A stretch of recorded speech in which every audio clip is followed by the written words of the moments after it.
Bonjour, c'est Josué et bienvenue à l'école de guérison divine. Notre passage d'aujourd'hui sera Romains chapitre 10, verset 8. Romains chapitre 10, verset 8. Que dit la Bible? Que dit-elle donc? La parole est près de toi, dans ta bouche et dans ton cœur. Or, c'est la parole de la foi que nous prêchons. Amen, amen. Ce passage de la Bible est un passage très intéressant. Il dit, la parole est près de toi. Elle est dans ton cœur. Vous savez ce que cela signifie? Ce passage est en train de parler d'un chrétien qui a renouvelé son intelligence avec la parole. Cela parle d'un chrétien qui a renouvelé sa façon de penser avec la parole. Vous devez comprendre une chose. Écoutez très bien, c'est le thème du message d'aujourd'hui. Il est anormal pour un chrétien d'être malade. Je répète. Il est anormal pour un chrétien d'être malade. Je le répète une troisième fois. Il est anormal pour un chrétien d'être malade. Vous savez, il y a un passage de Romains, le passage de Romains chapitre 12, verset 2 dit « Ne vous conformez pas au siècle présent, mais soyez transformés par le renouvellement de votre intelligence, afin que vous discerniez quelle est la volonté de Dieu, ce qui est bon, agréable et parfait. » Vous savez, un chrétien, lorsque vous devenez chrétien, vous devez renouveler votre intelligence. Parce que depuis que vous êtes un bébé, depuis que vous êtes un enfant de 4 ans, 5 ans, depuis que vous n'avez fait que grandir, on vous a toujours dit que tomber malade, c'est normal. Mais lorsque vous devenez chrétien, lorsque vous entrez dans le royaume de Dieu, Dieu vous fait comprendre qu'un chrétien ne tombe jamais malade. Un chrétien ne peut pas, ne doit pas expérimenter la maladie. Vous savez, c'est comme sur le plan naturel. Sur le plan naturel, vous ne verrez jamais un homme tomber enceinte. Si un homme vient vous dire « je suis enceinte », cet homme vous ment. C'est impossible. Vous comprenez? Parce que ce sont des lois naturelles établies par Dieu. Un homme ne peut pas être enceinte. Vous comprenez? C'est les femmes qui tombent enceintes. C'est la même chose avec un chrétien. Un chrétien ne peut pas être malade. C'est anormal pour un chrétien d'être malade. Lorsqu'un chrétien est malade, c'est une anomalie. C'est pour cela qu'il y a des chrétiens aujourd'hui, ils acceptent la maladie et ils disent c'est la gloire de Dieu. Oh, je souffre pour la gloire de Dieu. Mon frère, ma soeur, je suis dans la souffrance. Je suis malade parce que c'est la gloire de Dieu. C'est de la bêtise. Je ne cherche pas à vexer les gens, mais c'est de la bêtise. Quelqu'un ne peut pas souffrir de la maladie pour la gloire de Dieu. C'est faux. Quelqu'un ne peut pas être souffrant dans son corps pour la gloire de Dieu. C'est faux. Ça n'existe pas. Mais pourquoi beaucoup de chrétiens pensent que la maladie est pour la gloire de Dieu? C'est simplement parce que leur intelligence n'a pas été renouvelée par la parole. Donc, eux, quand ils lisent la Bible, ils n'ont pas renouvelé leur intelligence avec la parole. De ce fait, pour eux, la maladie est normale. Pour eux, la maladie est normale. Pour eux, la maladie est quelque chose de bien. Pourquoi?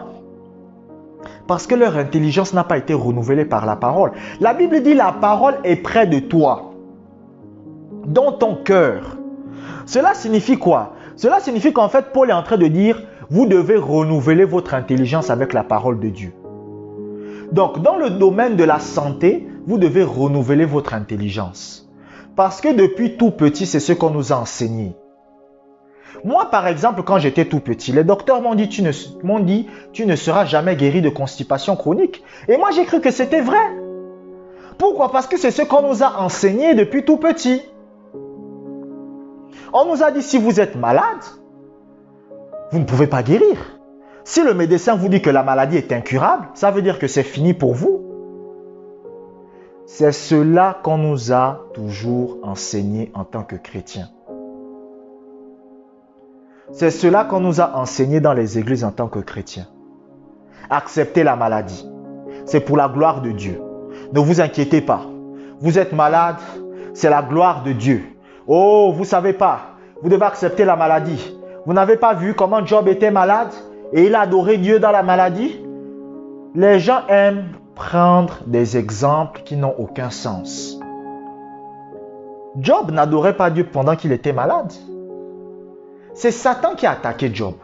C'est Satan qui a fait du mal à Job. Et Job, il pensait que c'était Dieu. Parce que son intelligence n'avait pas été renouvelée. Beaucoup de chrétiens, leur intelligence ne sont pas renouvelées. Et pour eux, être malade, c'est bien. Pour eux, souffrir d'une infirmité, c'est bien. Pour eux, c'est normal. J'ai des douleurs à l'estomac, c'est normal. J'ai des douleurs à la tête, c'est normal. J'ai des problèmes à tel endroit, c'est normal. Pourquoi? Parce que le problème des gens aujourd'hui, c'est que leur intelligence n'a pas été renouvelée par la parole. Vous devez renouveler votre intelligence avec la parole de Dieu. Vous devez apprendre à comprendre que votre corps ne doit pas expérimenter la maladie. Vous devez apprendre et comprendre que votre corps ne doit jamais tomber malade. En fait, ça doit être en vous, ça doit être ancré en vous. Il y a un homme de Dieu, Kenneth Hagin, il a l'habitude de dire, je me rappelle, j'ai lu l'un de ses livres la dernière fois, puisque je continue toujours à lire ses livres d'ailleurs, et il disait ça faisait 40 ans qu'il n'avait même pas eu des maux de tête. 40 ans. Vous vous rendez compte? Parce que il avait compris que la maladie dans la vie d'un chrétien, c'est pas normal. Un chrétien ne peut pas tomber malade. Un chrétien ne doit pas tomber malade. C'est anormal. Vous ne devez pas accepter la maladie comme quelque chose de normal en vous. En tant que chrétien, votre vie doit être la santé divine. Votre vie doit être la bonne santé. Vous ne devez pas tolérer la maladie dans votre corps. Vous ne devez pas l'accepter. Pourquoi? Écoutez, vous savez, les chrétiens d'aujourd'hui, c'est comme s'ils n'ont pas la niaque. Moi, je déclarais ma guérison tous les jours. Pourquoi? Parce que je disais que ce n'est pas normal que mon corps soit malade. J'avais une sainte colère contre la maladie qui m'oppressait. Mais les chrétiens d'aujourd'hui, c'est comme si, pour eux, ils acceptent la maladie. Quand il faut déclarer la guérison, ils ne déclarent pas. Pour quelle raison? Tout simplement parce que les chrétiens d'aujourd'hui sont guidés par quoi? Ils n'ont pas renouvelé leur intelligence avec la parole de Dieu. Ils n'ont pas renouvelé leur façon de penser avec la parole de Dieu. Pour eux, la maladie, c'est bien. Je souffre de la tension, c'est normal. Je souffre des problèmes, c'est normal. Oh, les médecins ont dit que quand vous avez l'âge de 50, 60 ans, vous avez des douleurs aux articulations. Et vous acceptez. Il ne faut pas accepter cela. Il y a un homme de Dieu un jour, et il enseignait, et il avait remarqué qu'il avait des oublis, parce qu'il avait l'âge de 80 ans. Et il avait des oublis. Il remarquait que chaque fois qu'il prêchait, parfois il avait des oublis un peu. Et son petit-fils lui a dit, ah mais grand-père, c'est normal, hein? Tu es déjà vieux. C'est normal que tu aies un peu des oublis. Et il a accepté ça. Jusqu'à ce qu'un moment où il a lu dans la Bible, comment la Bible dit quoi? je souhaite que tu prospères à tous égards et sois en bonne santé. Il dit donc, si Dieu souhaite que je prospère et que je sois en bonne santé, ça veut dire que même mon cerveau doit être en bonne santé. Je ne peux pas avoir des oublis. Et il a commencé à déclarer la guérison. Il a dit, je déclare, je suis capable de retenir tout ce que je retiens. Et par la grâce de Dieu, il citait les Écritures comme s'il avait 20 ans. Il n'avait plus, les oublis avaient disparu. Pourquoi? Parce qu'il a renouvelé son intelligence. Il a fini par comprendre que la maladie n'est pas normale. Il a fini par comprendre que la maladie n'est pas bien. Écoutez, les gens du monde peuvent être malades s'ils le veulent. Mais vous, en tant que chrétien, je parle de ceux qui ont vraiment donné leur vie à Jésus. Je ne parle pas des blagueurs. Je ne parle pas des gens qui ont un pied à l'église, un pied dans le monde. Il vit comme il veut, il fait ce qu'il veut. Ce n'est pas de ces gens-là dont je parle. Je parle des gens qui ont vraiment consacré leur vie à Dieu. C'est-à-dire que vous avez dit, moi, j'ai donné ma vie à Jésus. Je parle de ces gens-là. Si vous êtes malade dans votre corps, c'est anormal. Vous ne pouvez pas être un serviteur de Dieu. Vous ne pouvez pas être une servante de Dieu. Vous ne pouvez pas être quelqu'un qui cherche à connaître Dieu et vous êtes dans la maladie. C'est pas normal. Vous savez, lorsque le président de la République envoie un ambassadeur dans un autre pays, il lui donne tout ce dont il a besoin. Il va faire en sorte que cet ambassadeur ne manque de rien. Que ce soit financièrement, que ce soit émotionnellement. Dans tous les domaines, il va chercher à aider cette personne à ne manquer de rien parce que c'est son ambassadeur. Par exemple, l'ambassadeur des États-Unis en Côte d'Ivoire, au Cameroun, en France, au Japon, ne va manquer de rien. Pourquoi? Parce que les États-Unis d'Amérique vont faire tout pour que l'ambassadeur des États-Unis ne manque de rien. Dieu, vous êtes quelqu'un qui, vous avez consacré votre vie à Dieu. Vous avez donné votre vie à Jésus. Comment encore vous avez donné votre vie à Jésus et Dieu va vous rendre malade? C'est pour ça, moi, je suis contre l'enseignement qui dit que Paul était malade. Quand Paul était malade, Paul avait des problèmes des yeux. Lorsque vous lisez Actes des Apôtres, on vous dit que lorsque Paul était aveugle, Ananias a prié pour Paul et la Bible dit qu'il voyait clairement. Maintenant, il avait quel problème des yeux où? Quelqu'un vous dit qu'il a été guéri de ses problèmes des yeux. Maintenant, quel problème des yeux il avait? Moi, je suis contre cet enseignement. Parce que si Dieu rend malade si Dieu permet que ses propres serviteurs soient malades pour les rendre humbles, mais j'ai pitié. Ça, c'est quel genre de Dieu, ça?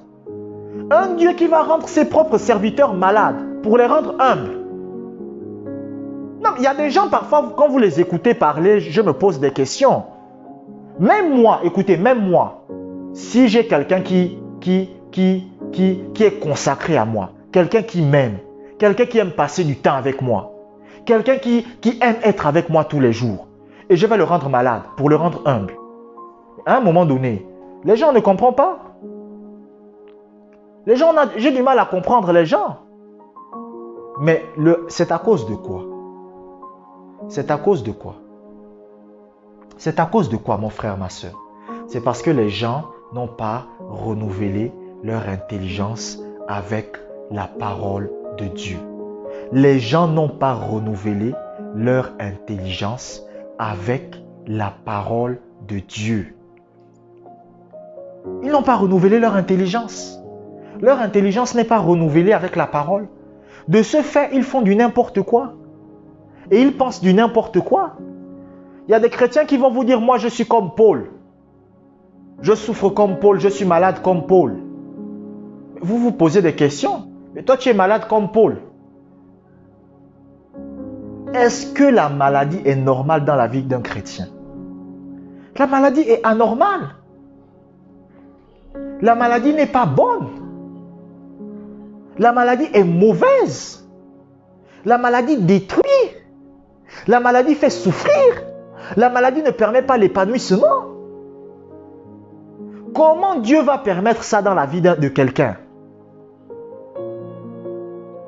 Vous devez faire entrer ça en vous. Que la maladie qui est dans le corps de chaque homme est anormale. Si vous êtes un chrétien consacré à Dieu, si vous êtes un chrétien qui a donné sa vie à Jésus-Christ, vous avez consacré votre vie à Jésus-Christ, vous devez comprendre que votre corps doit vivre dans la santé divine. Vous devez comprendre que votre corps doit vivre en parfaite santé. Il ne doit pas y avoir des maladies en vous. Ça ne doit pas être en vous. Vous devez renouveler votre intelligence de telle sorte que cela soit établi en vous, que vous ne pouvez pas être malade. Vous ne devez pas accepter la maladie en vous-même. Alléluia. Je vous remercie d'avoir écouté cet audio. Portez-vous bien, que la grâce de Dieu soit avec vous.